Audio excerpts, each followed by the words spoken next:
Praise the lord. ఆత్మీయ జీవితాన్ని బలపరచు కొరకు ఒక చిన్న మాట మనం బైబిల్లో చూసినట్లయితే గలతీయులకు రాసిన పత్రిక 6వ అధ్యాయం 9వ వచనంలో ఒక మాట ఈ విధంగా వ్రాయబడి ఉంది. ఏమని అంటే, మనము మేలు చేయుట యందు విసుగక యుందుము, మనము అలయక మేలు చేసితిమే అని తగిన కాలమందు పంట కోతుము.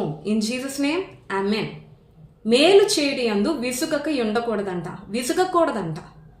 కానీ ఈనాడు చాలామంది ప్రజల్లో చూసినట్లయితే మేలు చేస్తున్నారో లేదో తెలియదు కానీ కీడు చేసే విషయంలో మాత్రం విసుగ వచ్చేనట్లు కీడు చేస్తూనే ఉంటున్నారు. కానీ నీవు నేను సేవిస్తున్న దేవుడు కీడు చేసే దేవుడు కాడు. ఆయన నీ నా పట్ల మేలు చేసే దేవుడు. ఆయన నీ పట్ల నా పట్ల కలిగి ఉన్న ఉద్దేశాలు కూడా మేలుకరమైన ఉద్దేశాలే, హానికరమైన ఉద్దేశాలు కాదు. ప్రభు నీ పట్ల నా పట్ల కలిగి ఉన్న ఉద్దేశాలు. ఆయన మేలు చేసే దేవుడు. కీర్తనల గ్రంథం 103వ అధ్యాయం 5వ వచనం ప్రకారం ఆయన మేలులతో మన హృదయాన్ని తృప్తిపరిచే దేవుడు.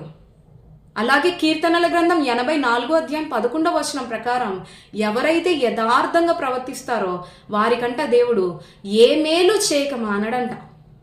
ప్రియమైన దేవుని బిడ్డ, ఈరోజు ప్రభువైన యేసుక్రీస్తే నీ దేవుడని సేవించి నువ్వు మేలు చేసే వ్యక్తిగా ఉంటున్నావా లేక కీడు చేసే వ్యక్తిగానే ఉంటున్నావా? దేవుడైతే నీకు నాకు సెలవిస్తుంది ఏంటి అంటే, మనం మేలు చేసే విషయంలో విసుగకూడదంట. మనం సాధ్యమైనంత వరకు ఇతరులకి మేలు చేసేవారిగానే ఉండాలి, ఇతరులతో మంచిగానే సఖ్యత కలిగి ఉండేవారిగానే ఉండాలి. అంత మాత్రమే కాదు, మనము అలయక మేలు చేసితిమని తగిన కాలమందు పంట కోతుము. మనం అలయక మేలు చేస్తే దేవుడు తగిన కాలమందు పంట కోసే కృపనిస్తాడు. ఈరోజు నీ జీవితంలో కూడా ఒక పంట కోయాలనుకుంటున్నావా?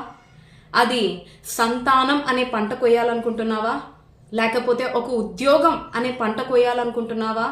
వివాహం అనే పంట కోయాలనుకుంటున్నావా? లేకపోతే ఇల్లు కట్టబడాలి అనే పంట కోయాలనుకుంటున్నావా?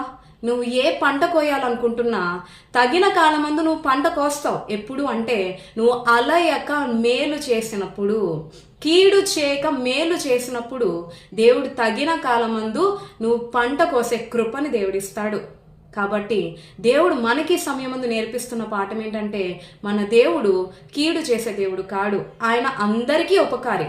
ఆ ఉపకారి నీకు నాకు కూడా నేర్పిస్తుంది మనం కూడా ఇతరులకి ఉపకారమే చేసేవారిగా ఉండాలి, ఇతరులకి మేలు చేసేవారిగానే ఉండాలి, అలయక మేలు చేసేవారిగా ఉండాలి.